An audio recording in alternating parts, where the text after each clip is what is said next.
Hi there everyone, Josiah here with Womp Creations, and it is time for the third installment of the Fett Lineage project.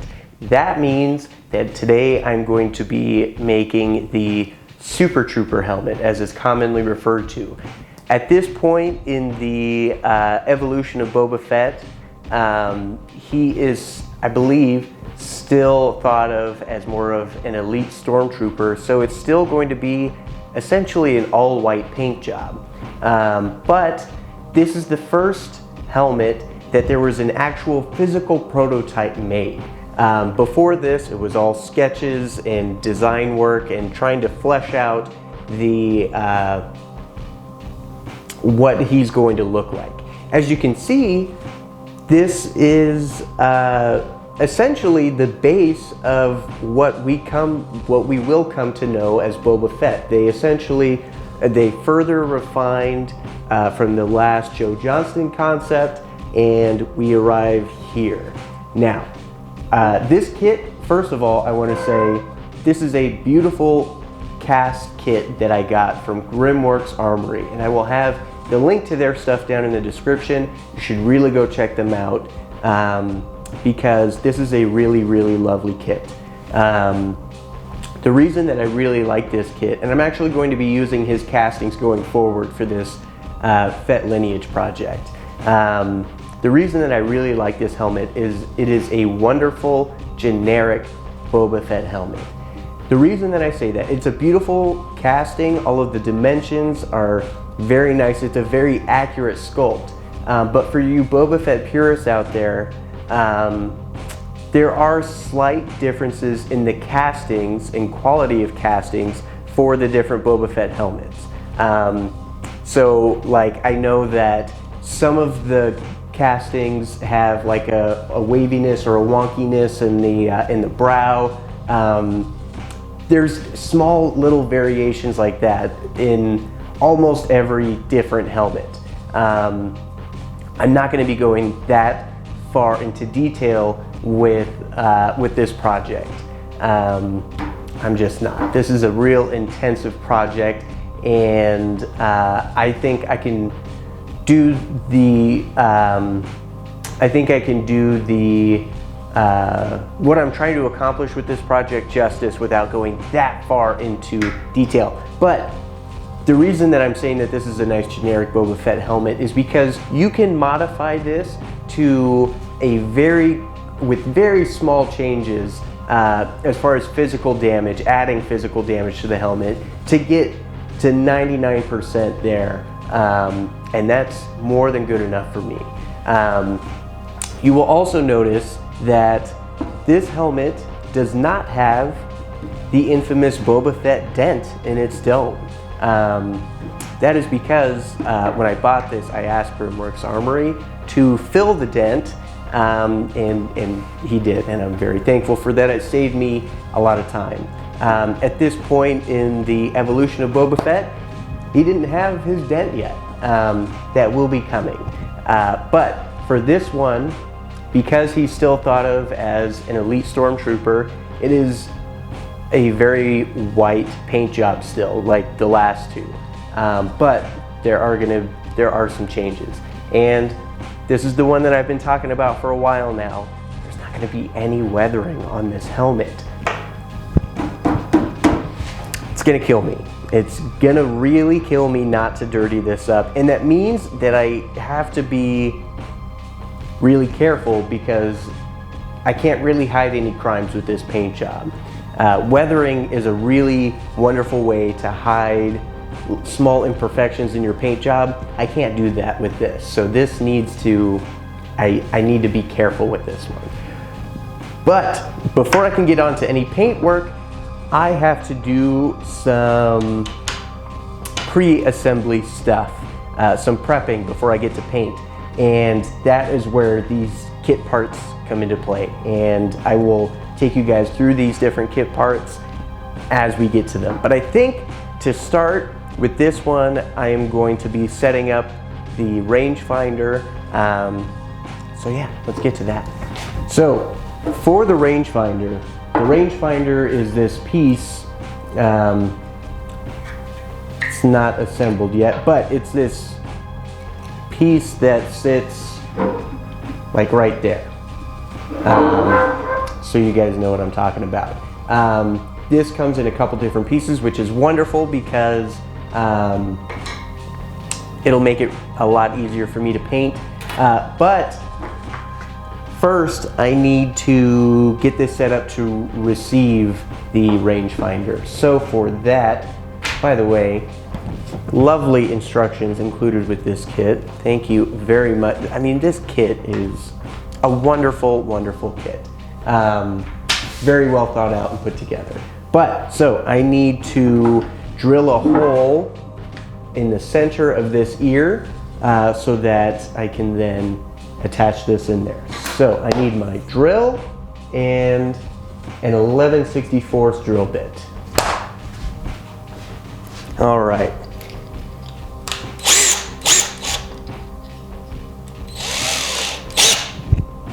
So I am not going to be able to fit my drill. The instructions say to drill from the inside of the helmet, but I can't fit my drill in there. So I'm going to be very careful and drill from the outside. It'll be okay. It'll be all right.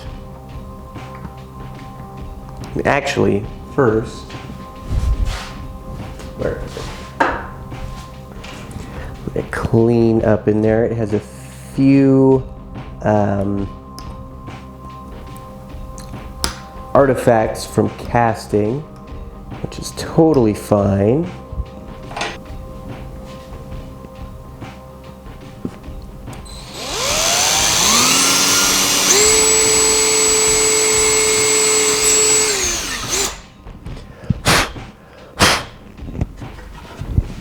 There's that, and need to get out the little hardware kit that came with the kit to get out the bolt that will be used to connect the rangefinder.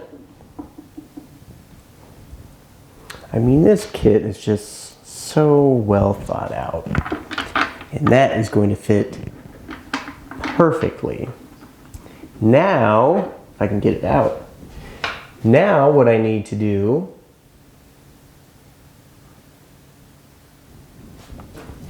is also drill a hole on the on the bottom of the rangefinder where it connects, and yeah, that's the same diameter bit.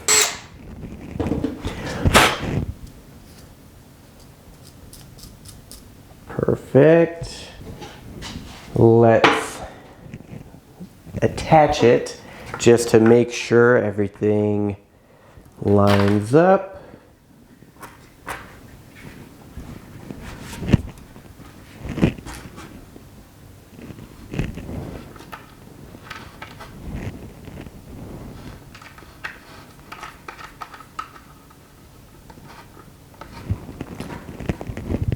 That looks pretty great. I like that placement. All right, so let's take that out because we have some more assembly stuff to do. All right, so rangefinder more or less taken care of for the moment. What else do I need to do? I need to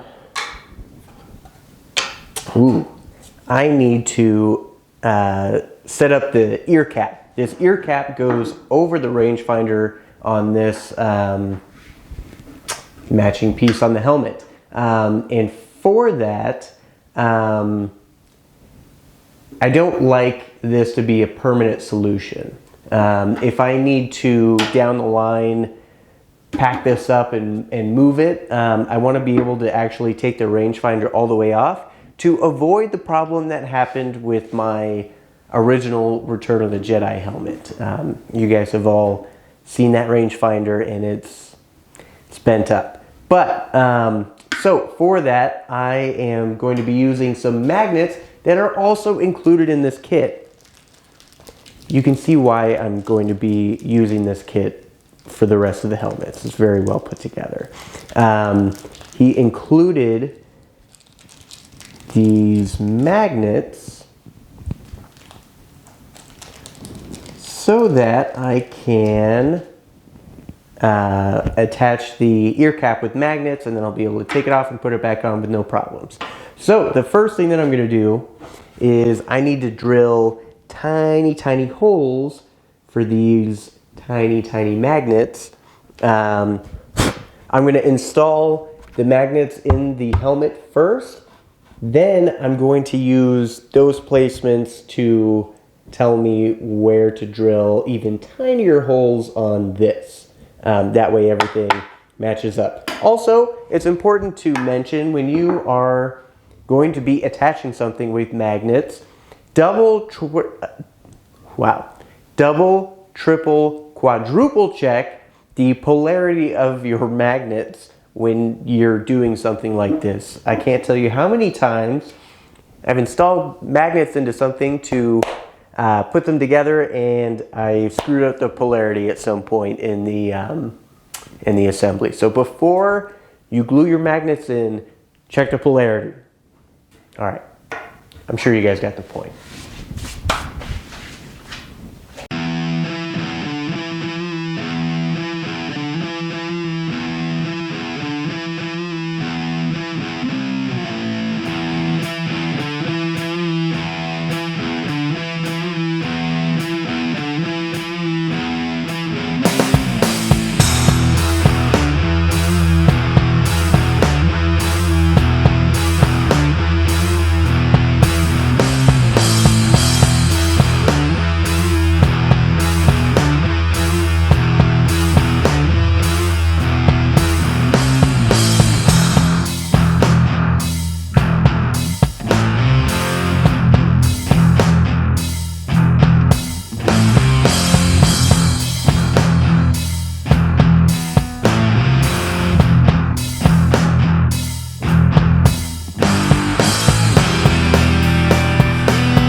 All right, you guys, so my ear cap attaches with a nice, satisfying click.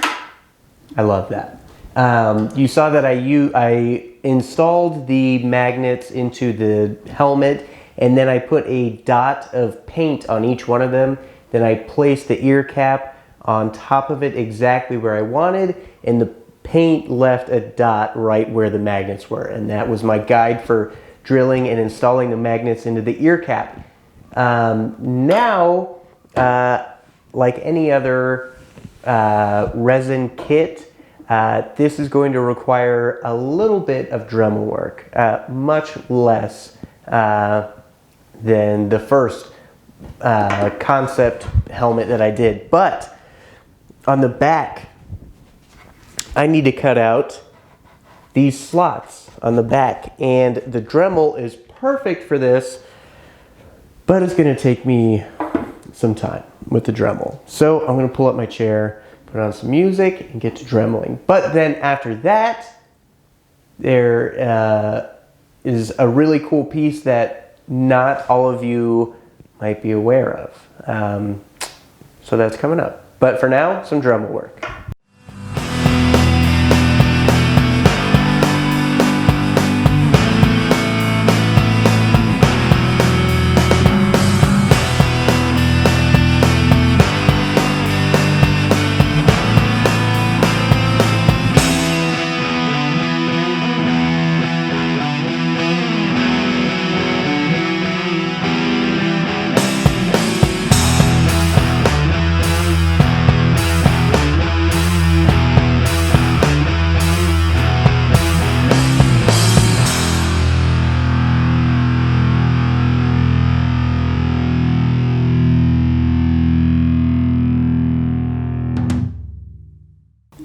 All right, you guys, my key slots in the back of the helmet are cut out.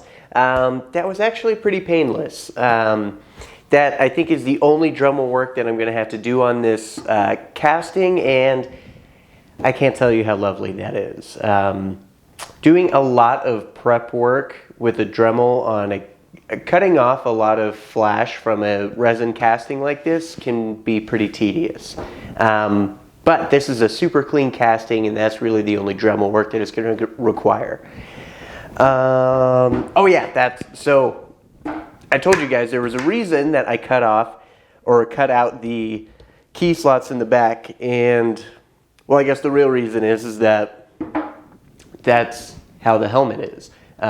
Those key slots are cut out in the real helmet. But what you die-hard Fett fans probably know, but some of you casual fans might not be aware of, is there's actually a bit of greebly stuff going on with Boba Fett helmets. I think all of them.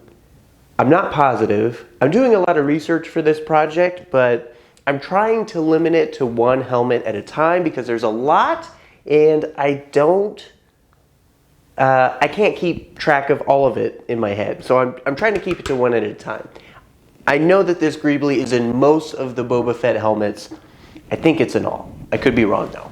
That greebly is a circuit board from a vintage calculator. And while I do not have an actual circuit board from a vintage calculator, they do pop up for sale every once in a while on the Dented Helmet, RPF, eBay. They do pop up, but I don't have one. But this kit comes with a casting of that circuit board, and that is right here. And while this is not the most pristine casting, that's totally fine. It gives me enough detail to paint, and because it lives behind these key slots, it doesn't need to be perfect. It just needs to give the appearance, because really, you guys on camera, I mean, I'll show you a good shot of it later so that you can see, but on camera, you're not really going to be able to see it unless I want you guys to see it. So that's why a lot of people are unaware that this is back there. So this actually just goes right, oh, it's upside down. It goes right behind the keyholes, and you guys will kind of be able to see it, but not really. But that is a little hidden detail that is, like I said, I think in all Boba Fett helmets that you guys might not have been aware of. But it is included in this kit, and that is very much appreciated. So, I think all of the major prep work as far as like cutting and drilling and stuff like that is done.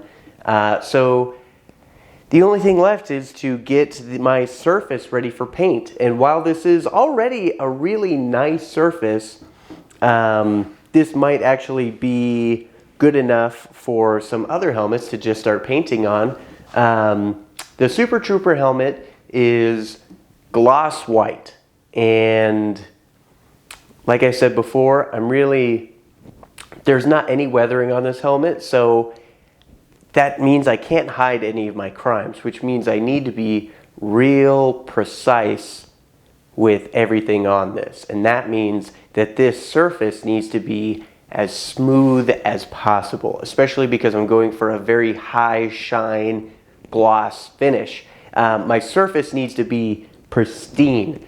So for that, I am, on this helmet, I mean, this casting, like I said, is really beautiful. I can see that there's already a coat of primer on here, and I do need to wipe it down because I've been dremeling and stuff like that. But first, I'm going to do, I think I can go right to wet sanding on this. I'm going to start with a 400 grit, and then, you know what? I don't think I've ever actually talked to you guys about sanding and the proper way to sand a surface like this especially. When sanding something like this, and you want to get it to a really nice finish, that means that you want to go to a really high grit sandpaper, 1,000, 1,500, 2,000 even grit sandpaper. But you can't just start out there because that grit is too fine to work out any real imperfections in your surface. So you need to start at a lower grit and then work your way up. It kind of depends on what you're working on as far as the grit that you're going to start with and how many you can kind of jump in between. But I think with this, I'm going to start out with a 400 grit wet sanding, and then I'm going to go to probably a 600 and then 800 and then 1,000. And that might be as far as I go. Maybe 1,500. We'll see. But that should get this surface really, really, really, really nice, which is what I need for this. So I am going to get some of my sandpaper out, take a seat, put on some music, and did I already say this?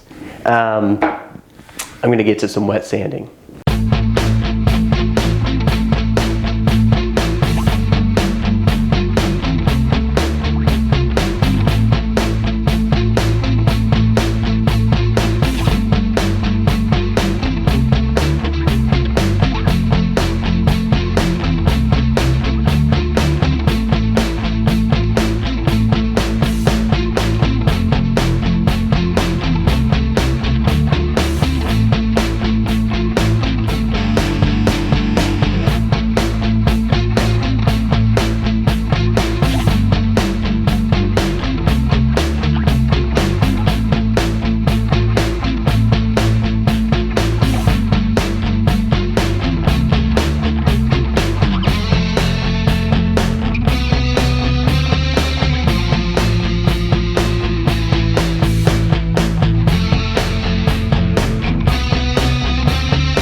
Alright guys, I have my helmet and a couple other pieces like the ear cap sanded down.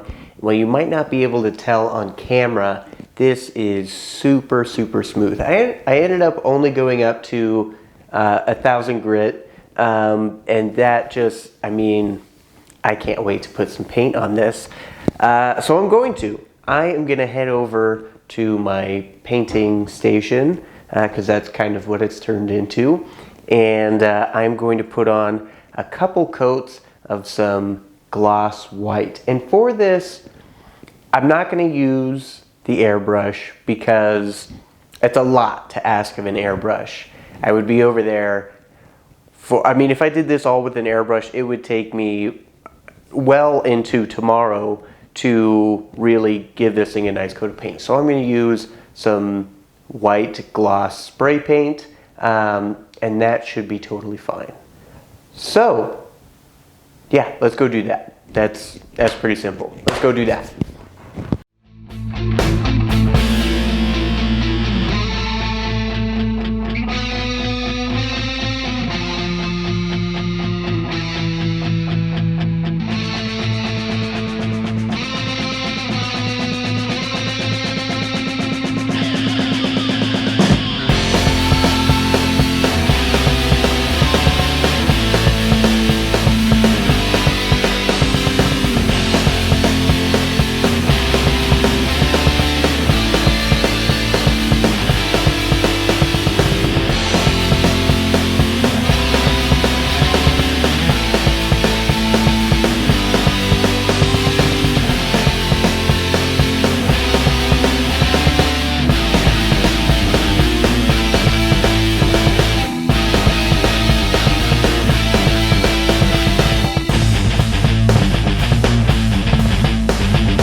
All right, you guys, my base layer of, well, the only layer, my white is on the helmet, and while the finish isn't perfect, it's about as good as I can do under the circumstances. I don't have a paint booth. I don't have a real way of stopping dust and other stuff getting to the stuff that I paint. But that being said, this is as good as I could have hoped for. I mean, there's very, very minor dust stuff going on. There's 2 tiny pieces specifically, but I mean, I was honestly expecting a little more than that. So I'm calling that a win. I also did the ear cap down here, and that isn't completely dry, so I'm not going to be handling that too much right now. But because this is a pretty basic paint up, I'm nearing the end. Because of that, I am going to be doing some extra stuff on this helmet that I'm not going to be doing for the other helmets. But the next thing that I need to do is I'm going to paint the circuit board. I have a reference of what the actual circuit board looks like, and this casting gives me enough detail to go in and do some paint work. It's not going to be, I'm not going to be very exacting in my paint job on the circuit board because it's going inside the helmet, and like I said before, almost no one is going to see it, and that's fine. But I'm still going to paint it. There's actually also not just the green portion of the circuit board, but right below it, they have, I think, the back of a different circuit board, which is just a brown. So I'm going to paint below the circuit board brown, and then I'll go in and do some detail paint work on the actual circuit board. And then I'm going to do some really cool stuff that I haven't done on the channel yet. And like I said, I'm not going to do that for all of the helmets in this, but because this is a pretty basic helmet, I am going to do it for this one. So let's get to this circuit board.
All right, you guys, I have my circuit board installed in the back, and I know you can't see it right now.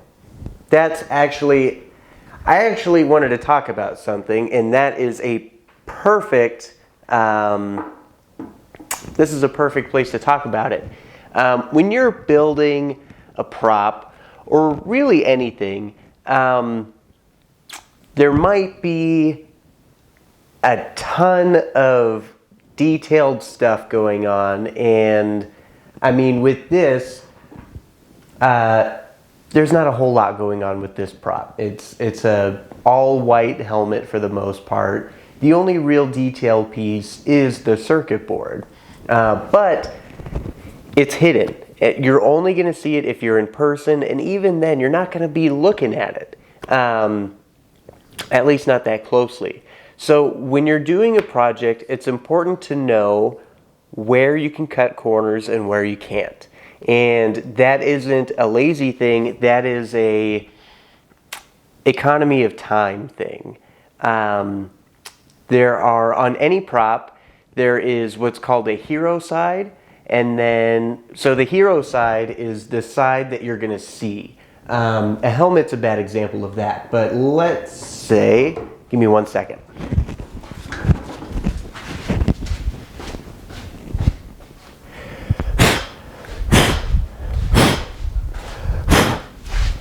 Okay, so had to go grab my DL44.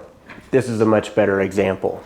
It's a little dusty, but every prop has a hero side, and what the hero side is the part that you're going to see on camera for that shot.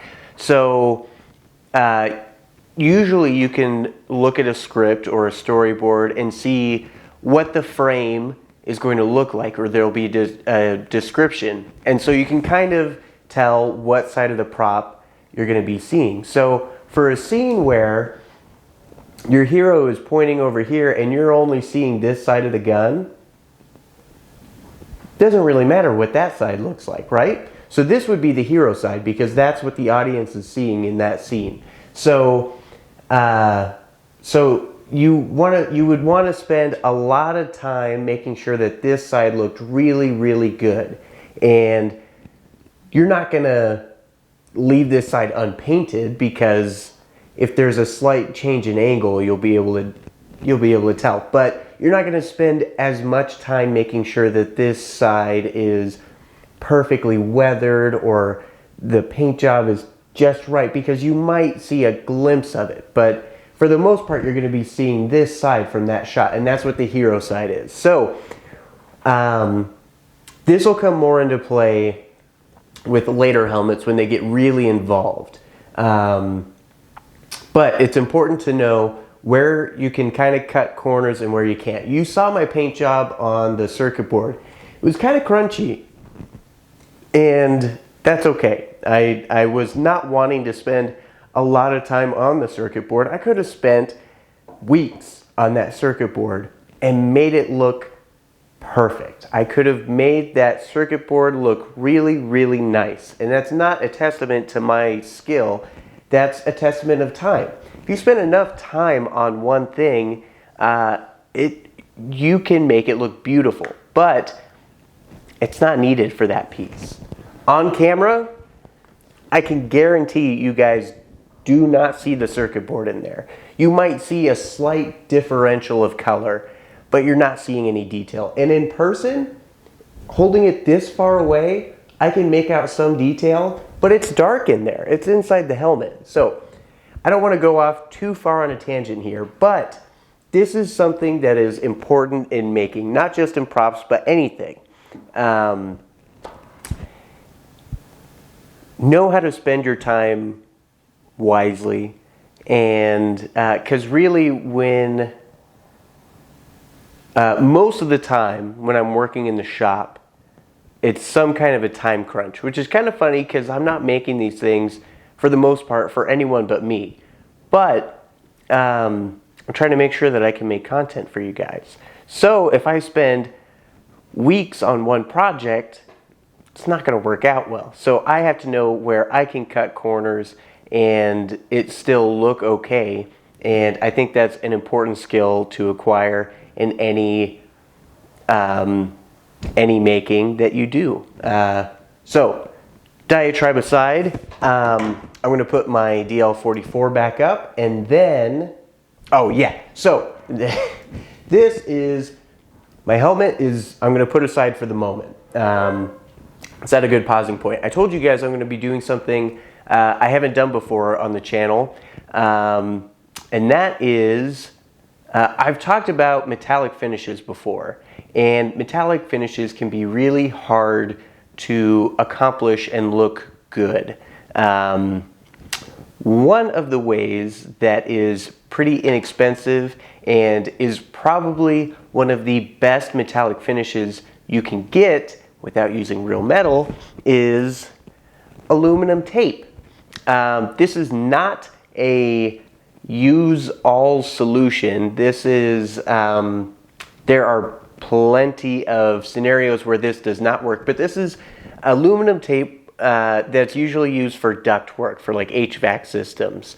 But this is a maker's best friend right here. This is one of them. I'm sure I've said that 100 times, but this is actual aluminum with a sticky side on the underside. And for projects like this where it's not wider than the tape, this is where this stuff comes. This is where this stuff is very, very useful. And I'm going to show you guys that right now.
All right, well, I messed up. I thought I was recording.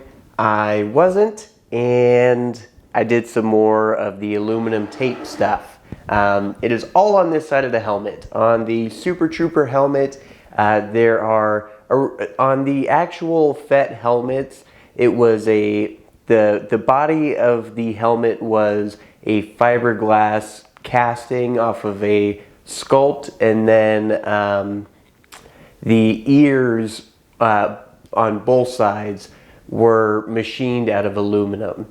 And so on the original SuperTrooper helmet. They painted everything except for these areas that you're seeing over here on the ears that were masked off and just showed the bare aluminum. And then they also have, this is a feature that is in every Fett helmet from this going forward, which is this little Borden tube. I don't remember. It's kind of late and I'm pretty tired. But yeah, I did some more taping. I'm sorry that it wasn't captured, but you got the idea on the rangefinder. I spray painted the rangefinder black before putting the tape on, so that if my edges weren't exactly right and anything poked through or peeked through, it's black and would look fine. But I'm actually really pleased with how this is coming along. It looks really nice. I buffed all of the aluminum tape with some quadruple zero steel wool. Did you guys know that steel wool comes in different grits? Yeah, it's useful. Pick yourself up a little pack of quadruple zero steel wool. That is excellent for really fine, not sanding, but like buffing. I did a quick buff on a lot of the aluminum tape, and it just brought the shine down just a tiny bit. It just scuffed up the surface just enough to take the real shine off of it, enough to where it wasn't distracting.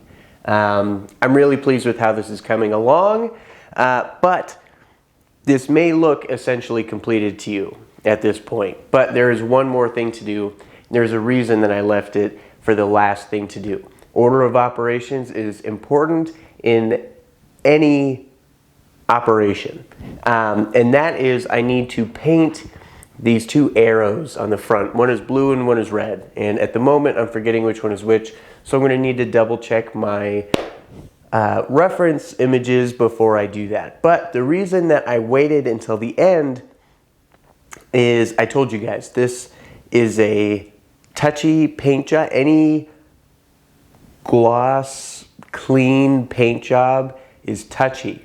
And I can't tell you how many times I have masked something too early and ended up ripping off some of my paint job when I'm taking off the masking tape.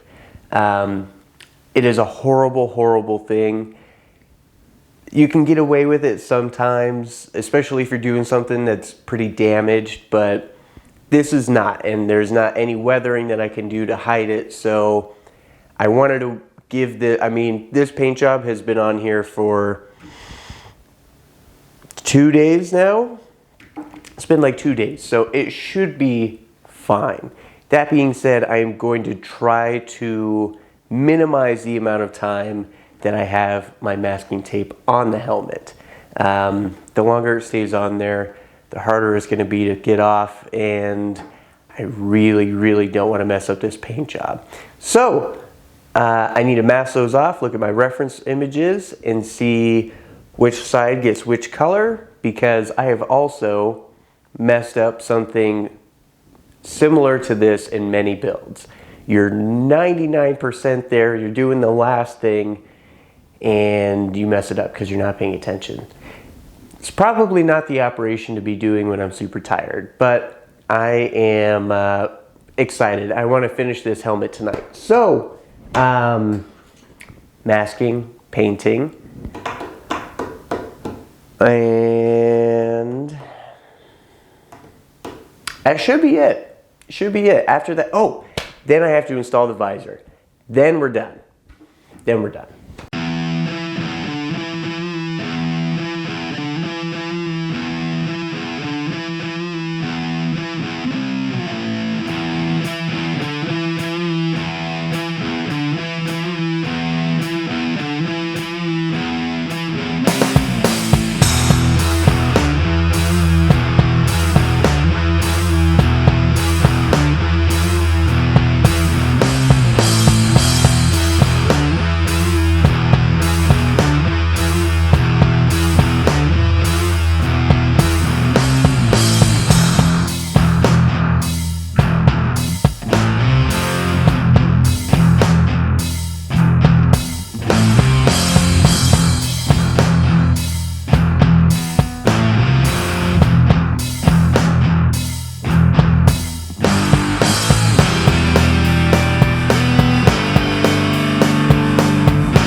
All right, you guys, I am almost done. I added the rangefinder. I'm sorry I didn't record that.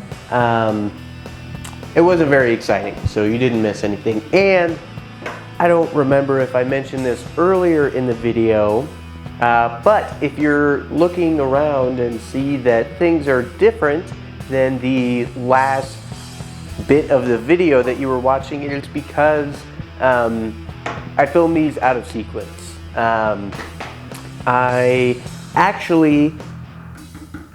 did the majority of this helmet, the SuperTrooper helmet, before I got the Joe Johnston helmet. Just because I had this, I was still waiting on the Joe Johnston helmet casting to be shipped to me, and I figured I might as well work on something. So everything up until this point was filmed before the Joe Johnston helmet, and that is why things look different behind me and my hair might be a different length, but that's okay. There's a reason that I waited until now to film the rest of this video, and that is so that I can compare the Joe Johnston helmet to this one, so we can see how things evolved. I think it's nice to see them side by side. But before I can do that, there's one more thing that I have to do to this helmet, and that is I need to install the visor. Now, like I said in the Joe Johnston video, it is pretty uncommon for when you're buying a helmet casting from someone for them to include a visor material in there. The Joe Johnston, well, it's pretty far up there. I don't know if you guys can see it right now, but the Joe Johnston helmet did come with one, and Grimworks Armory has an option to include a visor and pre-install it for you, which is lovely. I'm going to try to show you guys the inside of this, but I'm not positive if I'm going to be able to get an okay shot of it. But okay, yeah, you can kind of see. So inside, I'll point to one and then I'll move my hand out of the way. You can see these little T-nuts or Chicago screws. He has a couple of those in there, and that is for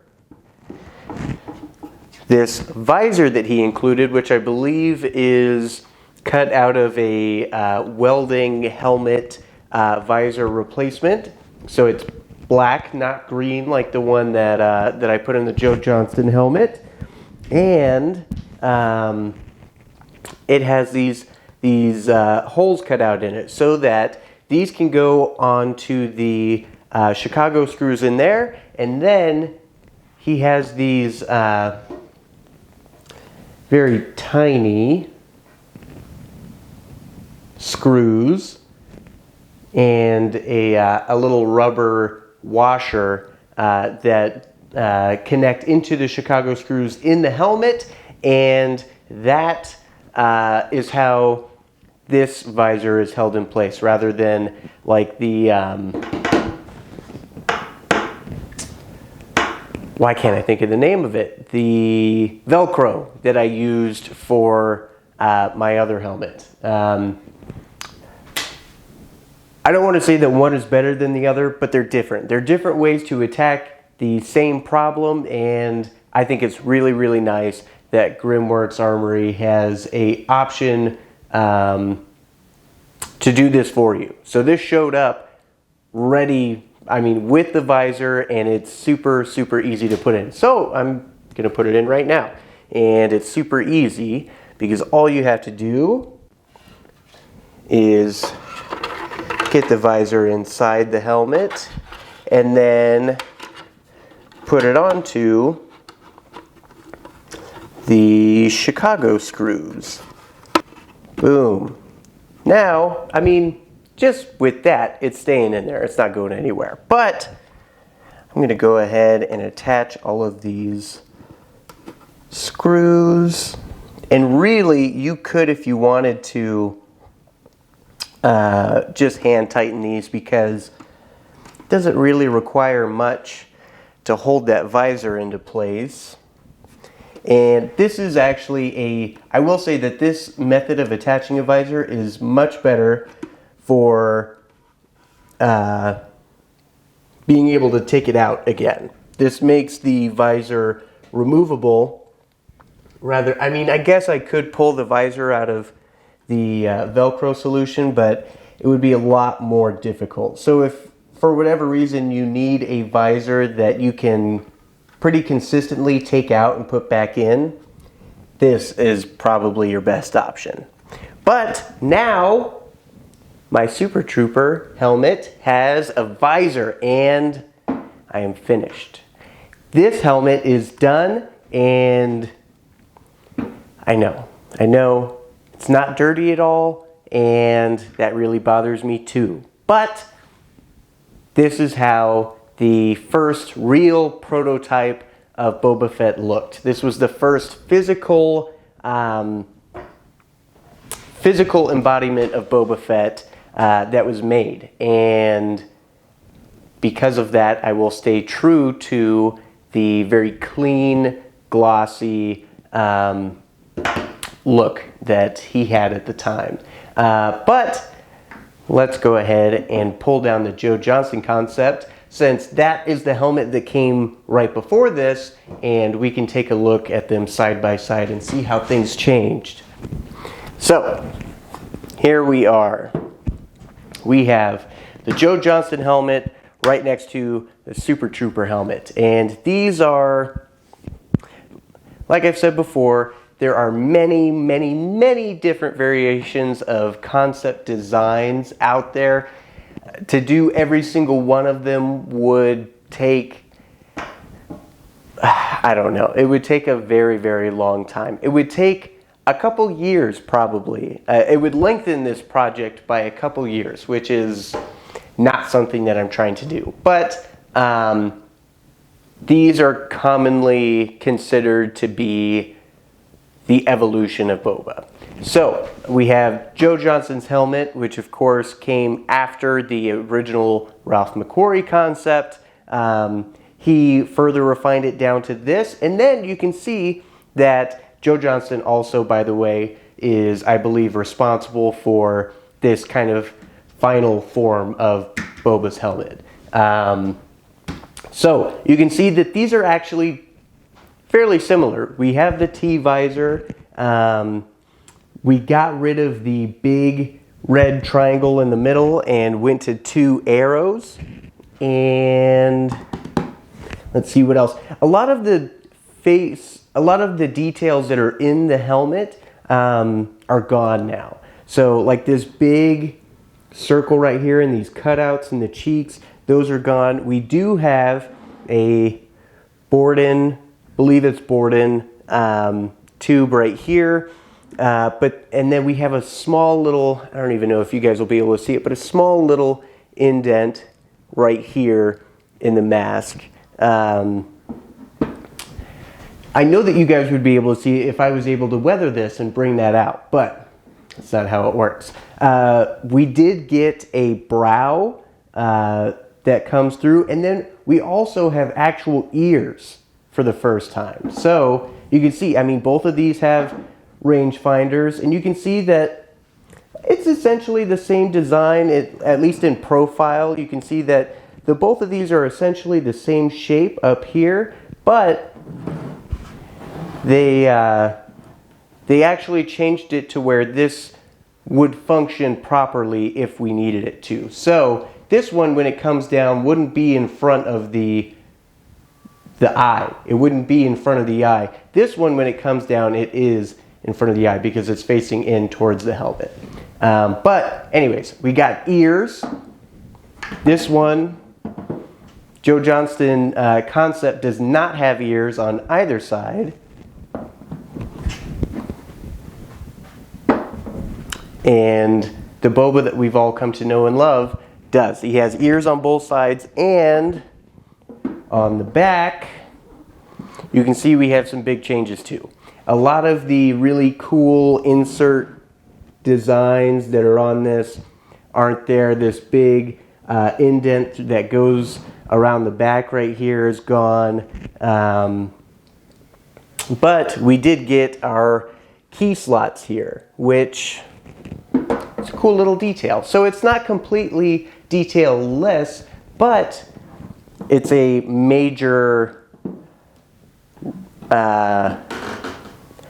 shift away from this. And that's actually probably why they ended up, the real reason why they ended up doing some more intricate paint job with Boba Fett later on, because the helmet itself doesn't have a whole ton of detail on it.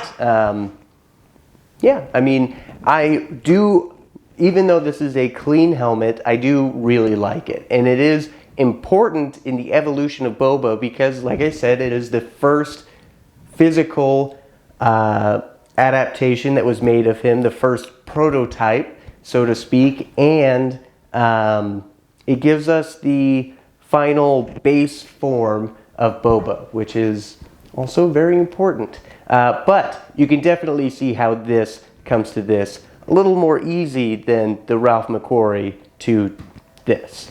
But thank you guys for tuning in for the third installment of the Fett Lineage project. I'm continuing to have so much fun with these helmet paint ups, and I'm particularly excited about the next one. So make sure that you guys come back and watch that. That will be coming out a month from now. So make sure that you guys are keeping an eye out for that. Yeah, until next time, I'll see you guys later.